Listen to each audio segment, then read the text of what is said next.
His Excellency President John Evans Atta Mills commissioned the Bureau of National Investigations to investigate the circumstances leading to the swapping of an approximately 1 kilogram of cocaine into sodium bicarbonate, following the acquittal and discharge of Amma Martins, the lady at the center of the drama, arrested in 2008 under the MPP administration. The BNI was given 7 days within which to present their findings to His Excellency the President. As we speak, President Mills has received the interim report from the National Security Coordinator, awaiting the final report. Even before the final report is presented, there have been some arrests of persons suspected to be complicit in the matter. Tonight on Majority Caucus, your favorite current affairs show, we will look at the matters arising from the interim report and the way forward. Also, the judgment debt issue will simply not go away. The President again tasked the Economic and Organized Crime Office to investigate the circumstances leading to the payment of an amount of money to Mr. Alfred Agbasi Woyome. I stress an amount of money because, as we speak, there have been various figures thrown into the public domain as a deliberate attempt to deny Ghanaians from knowing the facts of the matter. The contention, however, remains as to why the MPP and its functionaries, under who this act of abrogating the Waterville Vomit contracts, are running away from the very institutions of state tasked with investigating the matter. My panelist, Kobe Fiagbe, the editor of the Ghanaian Lens newspaper, and Samuel George, a member of the communication team, will do an analysis of the two issues as we discuss the topic, building state institutions and the fight against corruption. Before we go in-house, let's take a brief look at the presentation of the Ghana card from the National Identification Authority to His Excellency the President, the #1 gentleman of the land. Yeah, in your shots, these are lovely photographs of the National Identification Authority. There have been rumors and all kinds of talk in the system that the authority is not giving out cards, they are not distributing cards, and then the NIA has actually collapsed. But the facts on the ground, just yesterday, His Excellency the President received his national ID card, and he stressed that indeed he's proud to have owned a Ghana card from the National Identification Authority. So I believe that very soon the workers and then the workstation will come close to your community, and then you can also receive your card and be proud as a Ghanaian. So back to studio. I'll begin with Samuel George. Samuel, what is your take on the BNI story? Good evening to our viewers and good evening to Kobe Fiagbe. Happy New Year. Same to you, my brother. I believe I'm seeing you for the first time this year. Yeah, this is the first time I'm meeting this year. It's a super action year. Because given the momentum from the action year, entering into this year, Ghanaians are in for a roller coaster ride of delivered promises and a progressive government. To the substantive issue. The Bureau of National Investigation, like you rightly said, was tasked by His Excellency the President to get into the matter of cocaine turned into sodium bicarbonate. And they were giving 7 days, which they asked for extension to conclude their investigations. A close look at the report, the interim report that has come, has sought to lay the ground rules or sought to set a precedent for us to what to expect in the final report. The report is clearly uncompleted. There's still a whole lot of questions to be answered, but I think that the BNI must be commended first and foremost for acting professionally, for the kind of work they have done. They have acted with speed. They have acted with professionalism. They have shown that at the end of the day, irrespective of the image anyone might want to paint of the BNI still remains an integral part of the social fiber of this country. Going forward, looking at the details of the report. Yeah, but the argument from the MPP minority had been that they don't believe in the BNI. The BNI was not going to do a professional job. The BNI, you know, they've had issues with the BNI to the extent that they had mobilized facts in the past to attack installations of the BNI when their members were invited, you know, professionally invited to come to answer a few questions on some investigations. So how important is that matter, tying it into the professionalism of the BNI and the restore of trust into the institution? You see, it's rather sad, but unfortunately, the NPP as a political party they have a fundamental problem. Okay. That party has a huge fundamental problem. They suffer from selective amnesia. Okay. The problem here is the NPP, as the same political party in 2001, used the BNI to hold people like Honorable E.T. Mensah beyond even the stipulated 48 hours without any recourse because of statements that they claimed somebody heard him make on the phone. Okay. Case closed. Okay. Very flimsy excuses. Okay. He was held for 52 hours. He had to take the then minority in parliament, now majority, to boycott parliament before the BNI released him. That was the BNI under the NPP. You see, the problem is when you are a thief, you suspect everybody of being a thief. Okay. Because the NPP turned the BNI into a draconian institution under their 8-year rule and used it to terrorize the good people of Ghana. They think the BNI is still that same institution. Okay. Unfortunately, when we get to EOCO, you will realize that they are still working with the SFO mindset. Okay. And that is where we have the whole problem here. Okay. But then you see, the beauty of the case is the BNI has acted wonderfully and professionally well. We have seen arrests. And you see, I believe I'll be given a second bite at this cherry. And in that phase, I would want to talk about the institution that empowered the BNI to go in here and look at how government has responded to this whole issue by bringing the BNI in and the response of Mr. Yaudonko and his people. Greetings to him. He's done a wonderful job. And I can't wait for the final report. Okay. Kobe, the recommendation of the BNI, as I quote from the interim report that has been made public. Yes. The recommendation is that it is our recommendation that DSP Kofi Ajay Twadra and DSP Gifty Tehoda are held responsible for their roles in the disappearance of the exhibit, which is kept for 3 years at the police headquarters.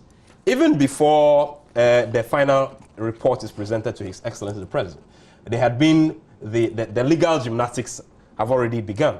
I understand the suspects involved have been taken to court to challenge the BNI for holding them beyond a certain stipulated time in conducting the investigation. What do you think informs the position of the MPP? You know, when they go out to say that they don't have trust in the BNI to do a good job, and then some even are pushing the debate even further to say that the cocaine also disappeared under the NPP, under the NDC. So they want to add a certain shade of discussion to this whole debate. The refrain has been yenyina yabu pepe. Okay. Say wabo petition na misuma bo bia yenyina yabu pepe. To wit, if 77 parcels of cocaine lost under my regime and 1 kilo of cocaine lost under you, it doesn't matter. It's cocaine and cocaine. So yeah, but when you put 77 on this part of the scale and 1 kilo on the other side of the scale, that is the I believe argument. we will turn to the NPP side. Let's get a few things straight. My brother, criminals will always be criminals and they will always be in society. Okay. Societies will always continue to fashion out laws and build institutions to fight crime. But it will not, that society continues to fashion out laws and build institutions to fight crime, will not by themselves stop criminal or criminally minded people from engaging in crime. So what stops people from engaging in crime is knowing that once the crime is committed, you can be discovered and prosecuted. And if found guilty, punished accordingly. That is what deters crime.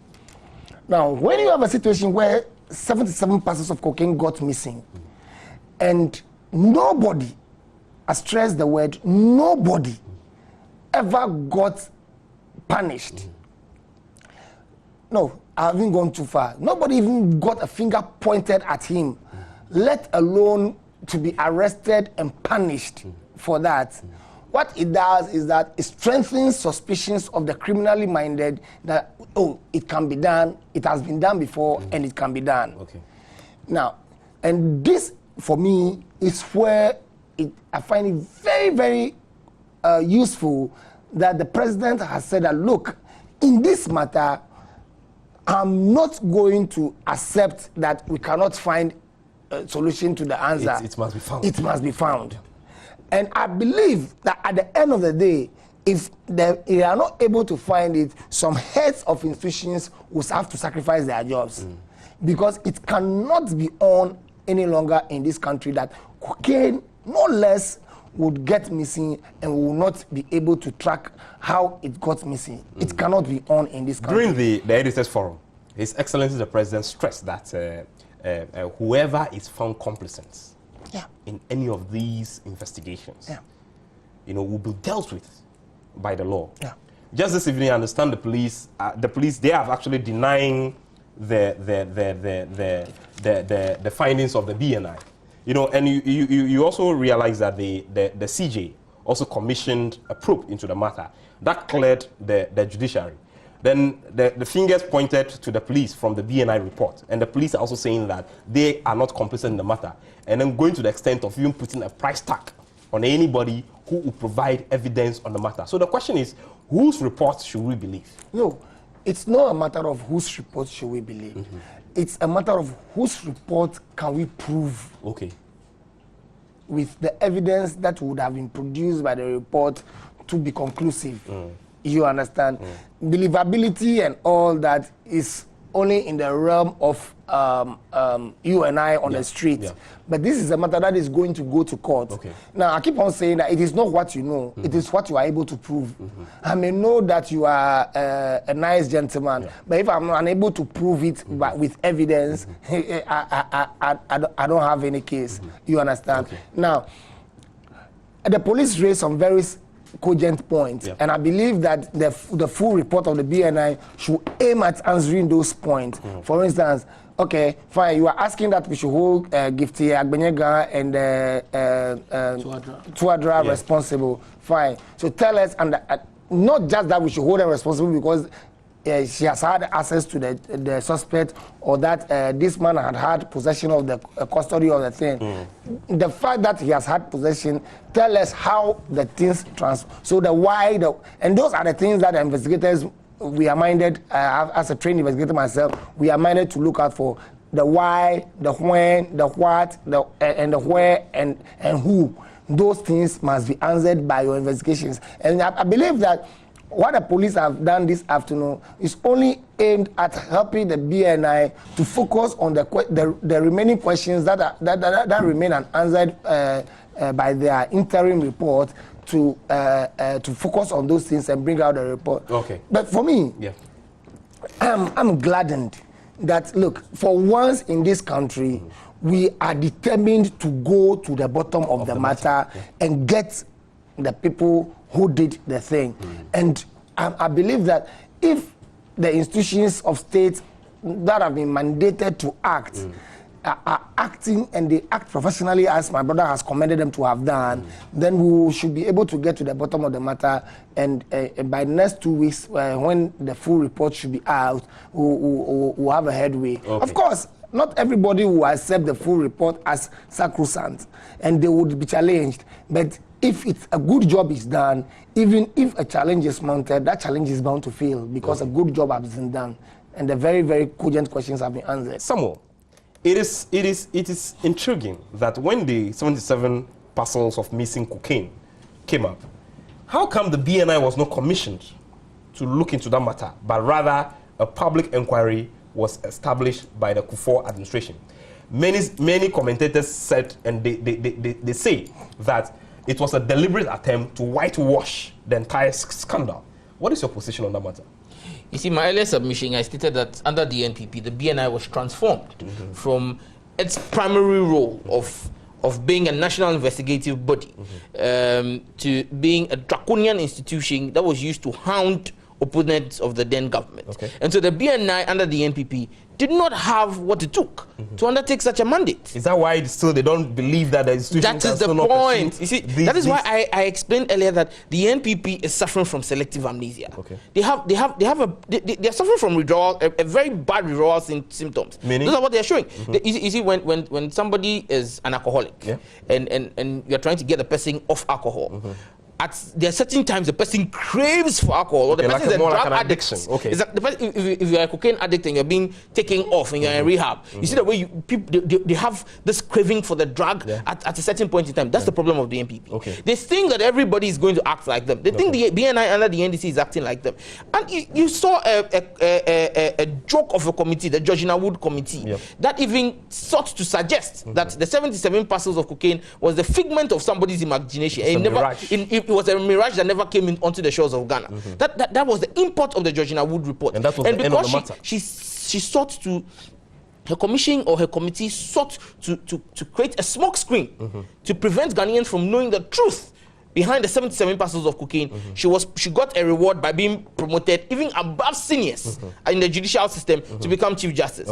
Those are some of the political gymnastics the NPP engaged itself in. But you see, under the NDC administration, the BNI has been retransformed and brought back to its original mandate. It has been realigned to its mandate. Mr. Yao Donko has reshaped the orientation of the BNI, and you can see the work the BNI has done. I remember on one occasion he was even asked to come to court. You know? Yeah, he was being asked to come to testify in court. Excuse me to say, but who born dog under the NPP to have summoned the BNI to court? Because at that point in time they acted with impunity. Because they were hound dogs. They were guard tags for the NPP. But today, the BNI is a respectable and repeatable institution. Today, when the BNI speaks, Ghanaians listen. You saw the way Ghanaians waited, 25 million Ghanaians waited to hear the report of the BNI. And that would never have been the case under the NPP. It would never have been the case under the NPP. Because under the NPP, everybody would have regarded it as, oh, it's a stage-managed, whitewashed thing. But you see, even the opposition today, even in their malaise, cannot accuse the BNI of not doing a professional job. Kobe, as a professional, what is the striking difference between this current probe, for which we are discussing the interim report, and then that of the Georgina Wood committee? Simple. You have asked professional investigators to investigate a crime, as opposed to having lawyers and linguistics experts to investigate a crime. That is a difference. And do you think that is if you have a crime, and it's very striking, you unfortunately I have to refer to this the Yana killing and the commission, the WACO commission. Again, you have the Ghana 50 commission. You have a judge. Yes, the judge may be very, very knowledgeable in the law, but then he may not be good at investigations. You understand? And somebody will say, well, he had a CID investigating in the background. I said, well, what do you mean? If you want the CID to investigate, ask the CID to investigate. You understand? If you want the BNI to investigate, ask the BNI to investigate. The moment you have put a superstructure above them, that sort of like takes responsibility for them, then you are kind of like whitewashing the whole damn thing. Is it your opinion that His Excellency the President was spot on in asking the BNI to probe this matter, and the alacrity with which it's not just the BNI, it's a matter of asking an institution vested and what equipped with the facility for investigation a crime, investigating a crime. That is what you do. You understand? And somebody will say, well, we have had commissions of inquiries in this country. Yes, those are commissions of inquiry. That is not investigation. You understand? Commissions of inquiry just takes evidence from people. The investigation even goes beyond just taking statements from one and hearing this one, he say, she say, and they say. No, you go beyond that. You go to the ground, you do a forensic analysis, you go and take soil analysis and all those kind of things if they are required in the investigation. You understand what I'm talking about? So when we're talking about criminal investigation, it goes beyond taking statements from one or two people. That is inquiry. That is the kind of public inquiry that the Ghana 50 people will hold. So it is your belief and conviction that when you are investigating a crime, it should be left alone to do their work? Absolutely. The CID, the BNI, and EOCO, who have been mandated and given the equipment to do criminal investigation or fraud investigations, they must be allowed to do their work. And once the issues come up, we give it to them. Look, when Obama came into this country and told us that we should build strong institutions and not have strong men, the MPP jumped, hooray, we told you. Today, the very people are working against that principle. When the institutions of state that have been mandated to do the work that they are being asked to do, are being asked to do the work, then they are running around saying, hey, we don't want it. Does it smack of hypocrisy? It doesn't smack of hypocrisy. It is hypocrisy itself. Okay. It is not something that just smacks of hypocrisy. It is absolute hypocrisy. Okay. You understand? Where you profess to believe in a certain principle, How do we and then in your acts. You see, the thing with having the BNI do the investigation is that the BNI, yes, today may be headed by Yaudonko, who has been appointed by President Mills. But you see, if Yaudonko leaves BNI today, he's not going to carry all the BNI files away. Okay. Institutional memory is built. built. It is there.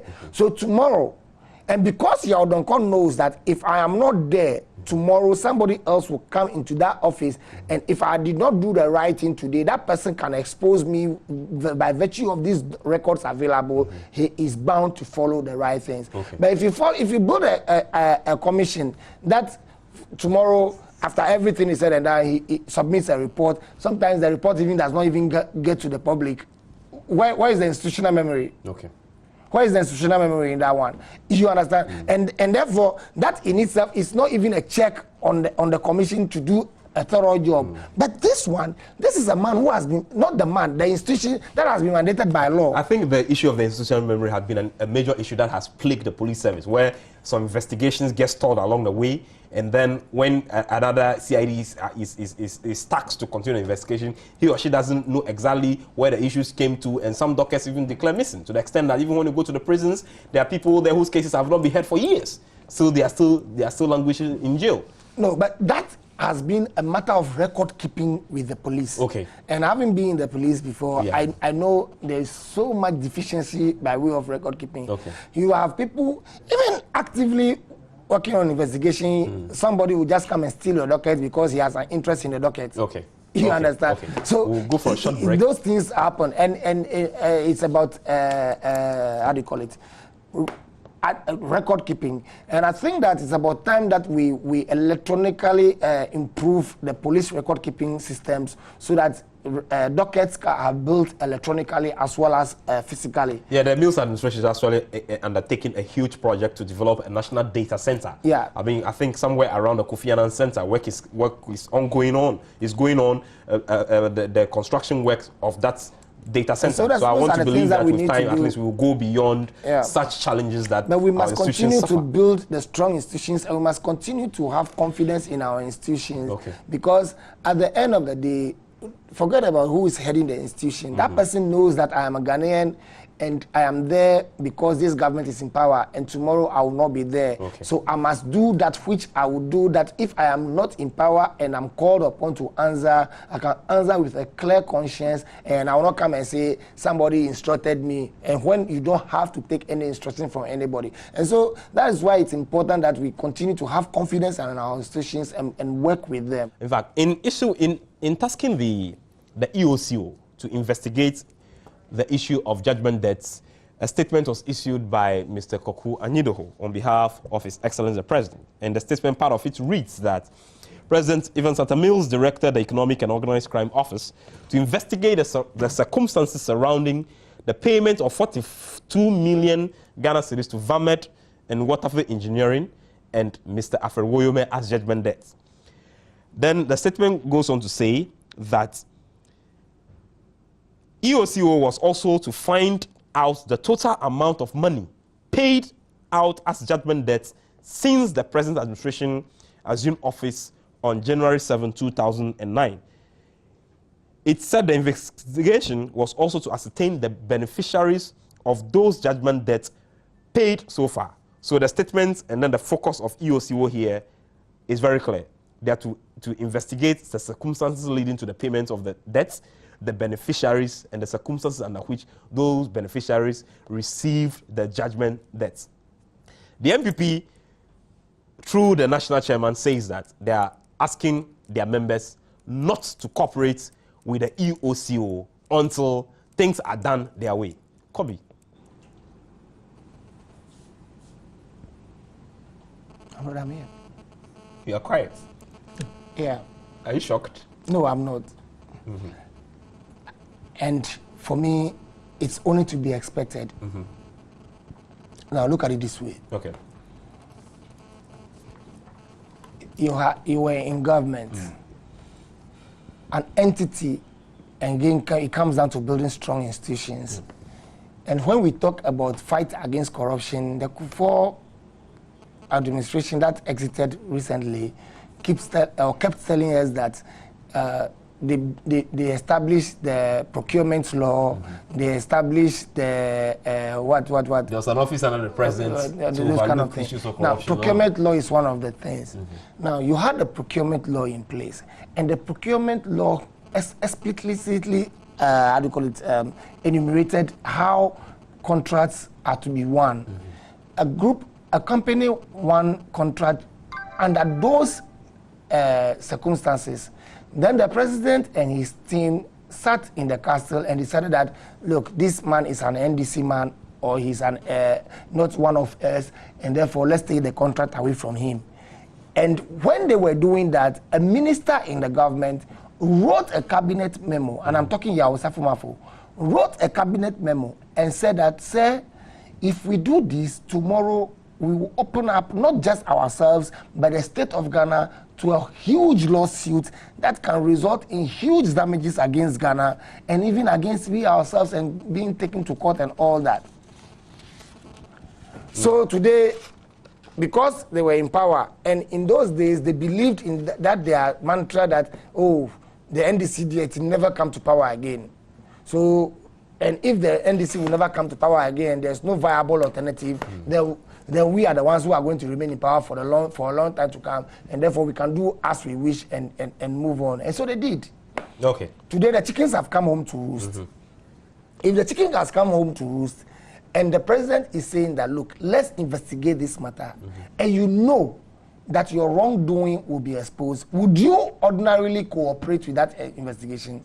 When you know that by cooperating with that investigation, your wrongdoing will be exposed, your financial loss to this country will be exposed, your deliberate abrogation of a contract just because somebody who had won the contract is NDC or not one of you is involved, would you allow that thing to be exposed? So I am not surprised that they are raising all kinds of issues right now. But you see, let's take our time and analyze this matter.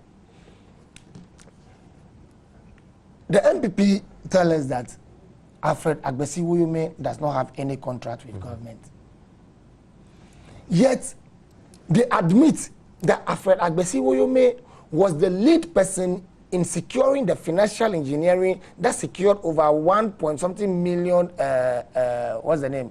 Euros yeah. for Ghana in the run-up to the CAN 2008. Yeah.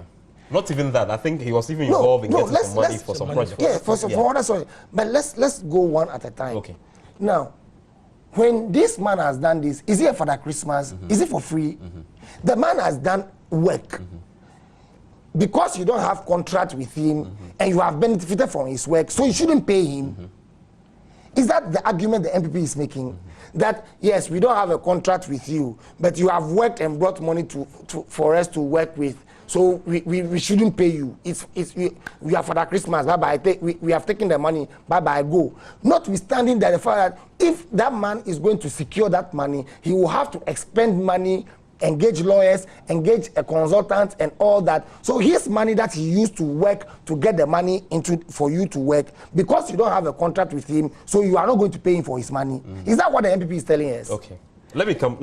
And beyond that, you now have people like Rex Dankwa issuing letters confirming that yes, not only did Alfred Agbesi-Woyome work and brought money, but he actually even invested over $77,000 of his own to make sure that they got some feasibility studies done ahead of the Stadia building.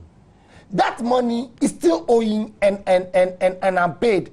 And Rex Dankwa actually even goes ahead and says that you can pay him that money from a specific account of CAN 2008.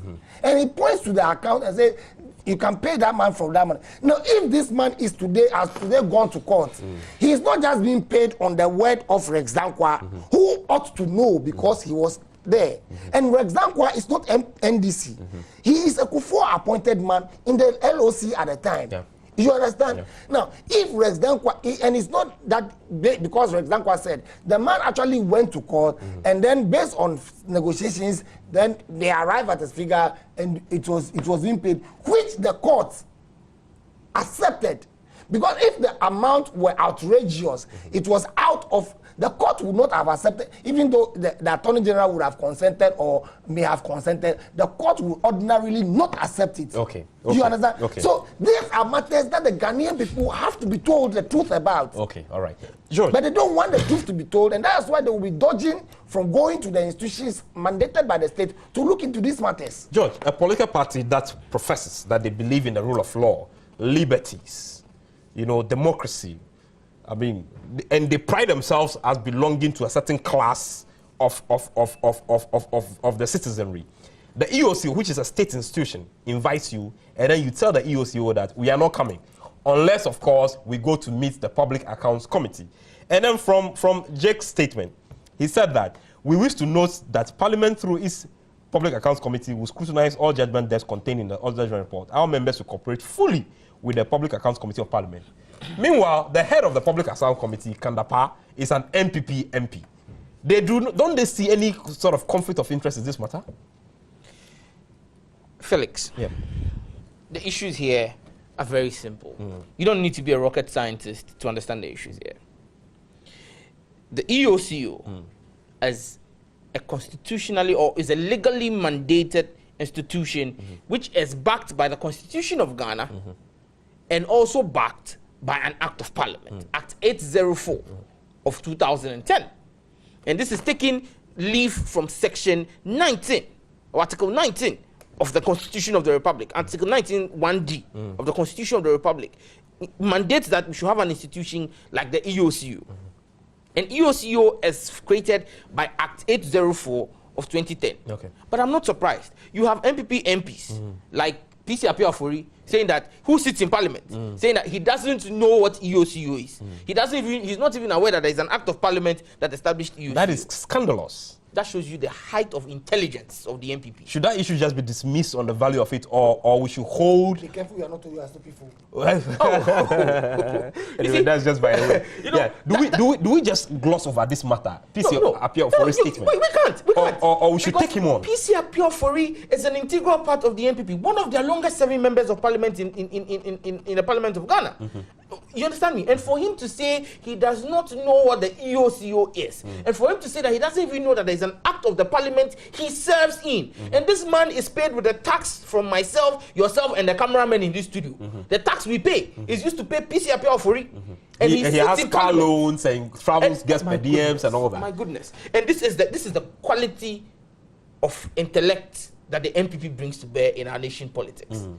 The least said about the MPP, I think, the better. Yeah, but for me, I think that the statement raised by PC Apiafori is a very criminal matter. Because if your job is to go to Parliament to make laws, and then you tell the whole world that you are not aware that even there's an Act of Parliament that established EOCO, then it means you are better off not even being in the house. You know what? Let's forget about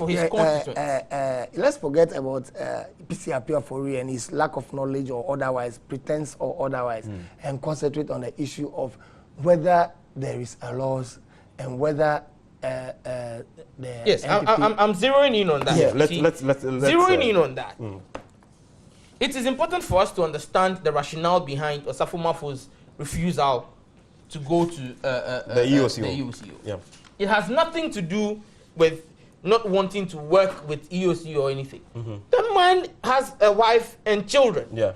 That man doesn't want to end up like Kore Kwashiga. Okay. He doesn't want to end up like Danajiman. He doesn't want to end up like Hawa Yakubu. What do you mean by that? Oh, please. Even Baredu. Osafo Mafo does not want to end up so like he's protecting himself? Listen, I think the state, and this is an appeal to the IGP, okay. The state should arrest Osafo Mafo tonight and put him under protective custody because the man's life is at risk from the MPP mafia. Okay. There is an MPP mafia. When you stand up to the MPP and you speak, listen, if Osafo Mafo goes to the EOCO, I'm telling you this on authority, and Osafo himself cannot deny it. At least there were 7 clear-cut discussions, memos, back and forth between himself and the then president, John Ajekun Kufuor, as to the extent of damage that Kufuor's action will take. They went all the way to Akosombo and had a cabinet meeting there on this Woyome issue. Kufuor said, I want the contract abrogated. And the guy said, look, Masa, you're my boss, but I will advise you. We have a contract with these people. If you don't want them to do the job, let us call them. Let us give them a compensation. Let's pay them something and let them go. Then we can bring in your Shanghai mafia. The Shanghai Wu Chongfong he wanted to bring in. At the end of the day, the president felt that Osafo Mafo, his intelligence was not as much as that. I'm sure the president thought height is commensurate, wisdom or intellect is as commensurate to height. And since he's taller than Osafo Mafo, he's more intelligent than him. And so he fired Osafo Mafo. Today, Osafo Mafo wants to go to EOCO and go and talk, and he's read the Riot Act, and they remind him that you see the way Boundary do it, you see the way Hawa wait, you see the way Courage wait. You should be careful. Masa, even Danajiman, when this matter started coming up, no, you see Danajiman has disappeared. He's gone. He's got to rest with his fathers. So, Masa, be careful. And that is why the man, for his, I'm sure his wife must have cried all night and said, I am not ready to be a widow. And that is why the man is saying he won't speak. We should put him in witness protection. I'm sure there's a program like that in this country. Listen, the point is, if they go to the EOCO, they'll be exposed. My goodness. The skeletons will be out of the cupboard. I can assure you of one thing, and I can assure Ghanaians of one thing, that whether the NPP decides to boycott the EOCO or claim that they don't even know that the EOCO exists, so long as the NDC is in power, and so long as President John Evans Mills is President of the Republic of Ghana, the EOCO will continue in its lawfully mandated duties. Because, listen, if you take the Act of Parliament which sets up the EOCO, the sections are clear as to what the mandates of the EOCO are. But then you have people saying that the EOCO does not have mandate. Listen, Jake, I think he should come. I'll personally pay for private tutelage for him. So that he's briefed on the mandate of the EOCO? No, on general knowledge. The guy's knowledge the guy is bereft of knowledge. He's ashamed to that position called General Secretary. How can a General Secretary or chairman of a party, sorry, I forgot the General Secretary has been told not to talk because he makes more sense when he's quiet than when he talks. But then the chairman of the party now, you come and you stand and you speak and say that the EOCO does not have. Listen, the Public Accounts Committee of Parliament does not. If you take constitutional power, the Public Accounts Committee of Parliament does not rank anywhere near the EOCO. Kobe, if the NPP has time to organize press conferences to throw all kinds of accusations and allegations, and they are being invited to the EOCO to prove their case or to provide the evidence that they have in their custody, does it really matter where the truth is spoken, if you have one? For me, I would say no. And it's a simple matter of letting... Because this whole thing is about transparency and letting the Ghanaian people know the truth of what transpires. Now, if the NPP wants a public inquiry where the TV cameras and everything will be available, why? Nothing stops the EOCO from holding that how do you call it, investigation. We have a first call on the line. Let me take the call. Hello.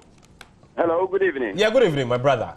Yeah, this Admuda calling from Wa. Thank you very much for this opportunity. Okay, your comments. It's difficult to tell lies. Now Ghanaians are fed up with lies, and I'm disappointed in you all because you are a disgrace to the youth in this country. If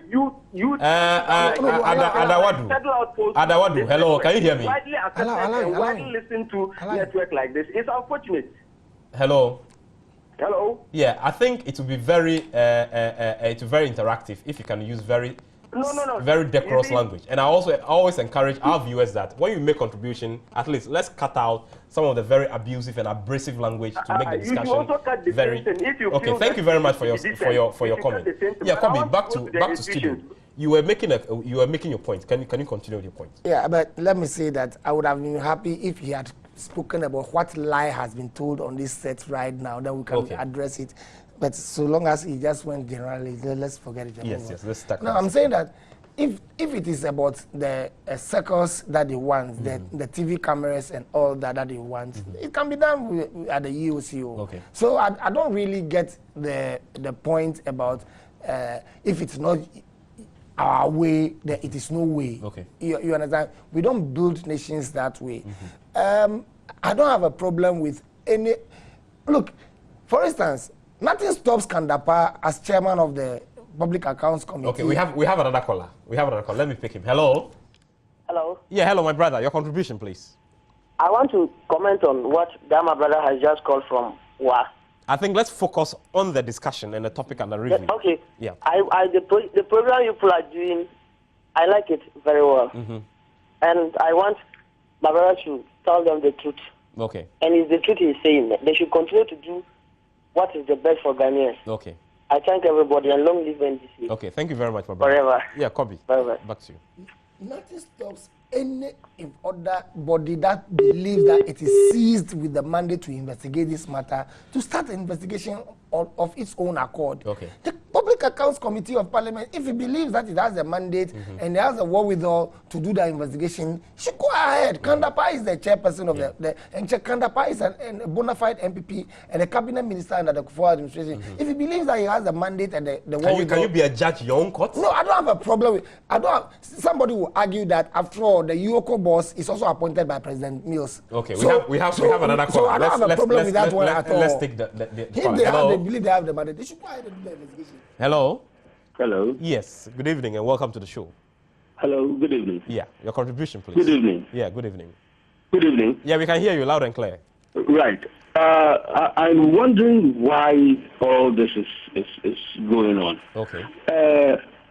In a country like Ghana, why don't we go for the truth? See, every time MPP, gets into trouble, they want to, behave like children whose toffees have been taken from them. Okay. I don't understand. We have institutions in this country. The man said he's not coming. Arrest him. Okay. Who is he? Okay. Who is Osafo Mafo? Who do they think they are? Okay. Why did they behave the way they do? They are sending us down the wrong way. They are sending us into a state of war. Why? Why? I hope we will never get there. I mean, Ghana, we love the peace and we are enjoying the peace that we are getting. But the thing now. is that these things are sending us the wrong way. The wrong signals are being sent. And your some of us are afraid. Okay. Your point We are afraid of the things we are doing. Okay. Thank you very much, my brother. And keep watching the show. Yes, Kobe. So the point I'm making is that if the MPP believes that Kandapa's committee is seized with the power and the wherewithal to do the investigation, they should encourage him to start the investigation. Okay. But it shouldn't be a bar to order investigation by mandated bodies of state that if it is not done by our man, then nobody else should do it. It cannot be the case. Okay. You understand the point I'm making? All I'm saying is that let's have clarity. On the line. Hello? Yeah, Bediako, hello. Hello, good evening, Felix. Yeah, good evening, Bediako. Bediako from Bolga Atlantic. Okay. NDC has a problem. The problem of the NDC is that you guys, you sit down, you tickle yourself and laugh and pretend as if somebody is being funny. Okay. And that's the reason why you are laughing. And that's very, very interesting. Okay. Somebody will use a foul language against MPP, you'll be okay with that. But if it is against NDC, then you will try to caution that person. But let me tell you something. What you are doing this evening shows clearly that all the three of you, plus all the NDC members who are defending Woyumi, all of you are criminals, and that is the reason why you are defending who is a criminal. Bediako, I think you wouldn't allude any criminality to whatever statements and whatever discussion we're having here.